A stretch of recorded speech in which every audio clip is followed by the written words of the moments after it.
ये सिर्फ एक किला नहीं है, ये इतिहास का वो अध्याय है जो पत्थरों में नहीं बल्कि आग में लिखा गया है। ये वो भूमि है जहां मान सम्मान की रक्षा के लिए हजारों वीरांगनाओं ने अपने प्राणों को आहूत कर दिया। ये है चित्तौड़गढ़। नमस्कार। आज हम उस गौरवशाली दुर्ग की कहानी जानेंगे जिसने 3 सबसे भीषण हमले झेले और हर बार जवाब में एक ऐसी परंपरा को जन्म दिया जिसे सुनकर आज भी रोंगटे खड़े हो जाते हैं। जौहर की गाथा। पहला जौहर 1303 ईस्वी। रानी पद्मिनी। कहानी शुरू होती है उस सौंदर्य और स्वाभिमान से जिसका नाम था रानी पद्मिनी। दिल्ली का सुल्तान अलाउद्दीन खिलजी चित्तौड़ की शान और रानी के गौरव को हासिल करने आया। जब महीनों के घेरे के बाद भी किला झुका नहीं तो खिलजी ने छल का सहारा लिया, लेकिन राजपूतों ने प्राण दे दिए पर सम्मान नहीं छोड़ा। महाराणा रतन सिंह के वीर गति को प्राप्त होते ही किले में क्या हुआ? लगभग 16,000 क्षत्राणियों ने रानी पद्मिनी के नेतृत्व में स्वयं को आग के हवाले कर दिया। वो आग अपमान पर स्वाभिमान की जीत थी। दूसरा जौहर 1535 ईस्वी। रानी कर्णावती। समय बदला लेकिन चित्तौड़ की चुनौती नहीं।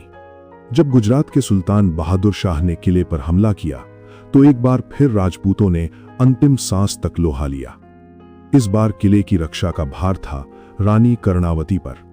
अपनी संतानों उदय सिंह और विक्रमजीत को सुरक्षित भेजकर रानी कर्णावती ने स्वयं जौहर की चिता में प्रवेश किया। पहली बार जौहर में सिर्फ राजपूत रानियां ही नहीं बल्कि आम प्रजा की महिलाओं ने भी हिस्सा लिया। ये जौहर मात्र एक घटना नहीं बल्कि एक दृढ़ प्रतिज्ञा थी। तीसरा जौहर 1568 ईस्वी। रानी फूलकंवर। अंतिम और सबसे भीषण हमला हुआ शक्तिशाली बादशाह अकबर के नेतृत्व में। अकबर की तोपों ने किले की दीवारों को हिला दिया।